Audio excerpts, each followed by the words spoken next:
Hi, I'm Katrina, your Pilates teacher at KN Pilates. Today we will have a look at knee drops. So a really lovely exercise for our hips and our obliques.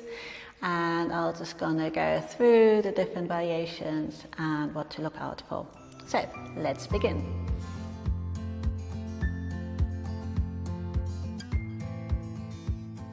As always, find your neutral hip connection, your neutral spine and pelvis, have your feet hip width and parallel, knees hip width. So usual setup when we start in supine. I would then suggest to have the thumbs by your lower ribs, your little fingers by your hip bones, and then the hands up towards the belly button. For feedback can be very helpful, just to notice what's happening or what's not happening. So for the knee drop, we let one knee move to the side. We're not dropping the knee. We're breathing out, using the whole exhalation to move the leg to the side. And then use the whole inhalation to return the knee to starting, and then alternating legs. So the whole focus here is really to keep the pelvis still. So it's no good if the leg is moving, but then the hips are going along with it. So we really need to use the obliques to stabilize the pelvis, and then breathe out to lower, breathe in to return. The other knee stays completely still. And very often it's really helpful to think about what is staying still, what's stabilizing, much more than the moving part. So if I really think about my spine and pelvis staying still, my other leg staying still, then very likely we have more stability within the movement as well.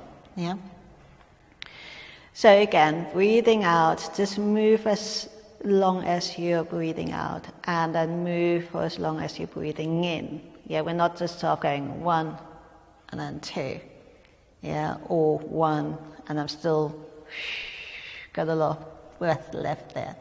But that's a very general thing, not only for knee drops. Good. So then your next progression from this version with the feet on the floor is your tabletop version. As always.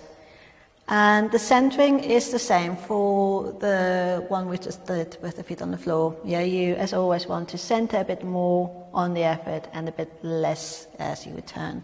Drawing the navel in a bit more and a bit less. And it really is just the knee moving to the side. If you think about the clock in front of you, you might move the knees to sort of 10 past and 10 to. Not really going much further than that. Again, focus on what's staying still. Make sure not to imprint the back. Make sure to keep the pelvis still and the shoulders relaxed. Good. So if that's quite easy, we can then extend the legs further. This really depends on how flexible your hamstrings are. So you could extend the legs fully, to something like that if that's comfortable, or you could keep the knees a little bit bent. So it's just sort of work with what's there, and then again, breathe out, draw the navel in, keep the ribs in. You might feel this is a little bit more challenging. Just lengthening the lever here, adding a bit of weight. Breathe out to lower and into return. Let's do 2 more of these. Good.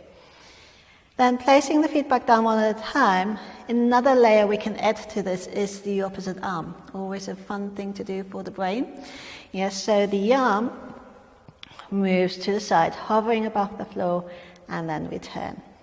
And we can add this arm to any of those versions. So you can breathe out to lower and into return. Center a little bit more and a little bit less. So we're mobilizing the hip.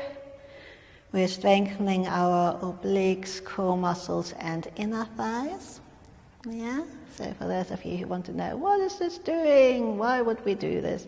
And then just using the opposite arm, having this opposite arm to leg movement is really good for the brain, as you might notice. If this is a bit challenging, it could be.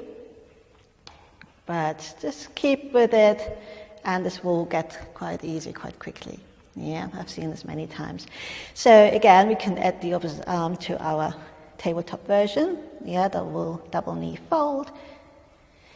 Here, very often the challenge is not to forget everything else. All of a sudden, everything's moving, the brain might go into overdrive. Again, focus on what's staying still. So one arm staying still, one knee staying still, spine and pelvis staying still. Yeah, that can really help keep everything a little bit more contained, a little bit more controlled. Yeah, and then breathe out, and in. And I know that sometimes when I demonstrate and I talk and it's another layer of multitasking, I sometimes go quite fast. But we really want to work with the breath with any exercise we do. Yeah, so tend to be quite slow, ideally. If we take a nice deep breath in and out, we come to quite a slow breathing pattern. Yeah. And then the last variation we did with the legs extended, so you can do this as well. Yeah, you always just make sure that you're centering, focusing on what's staying still. There are more variations you can play with, but these are sort of quite straightforward. Once we get the hang of moving one arm and the other leg, and the brain is happy with that. Yeah. Good. And then maybe hug the knees in, have a lower back stretch. Place one foot down, and then the other. And that's your knee drops.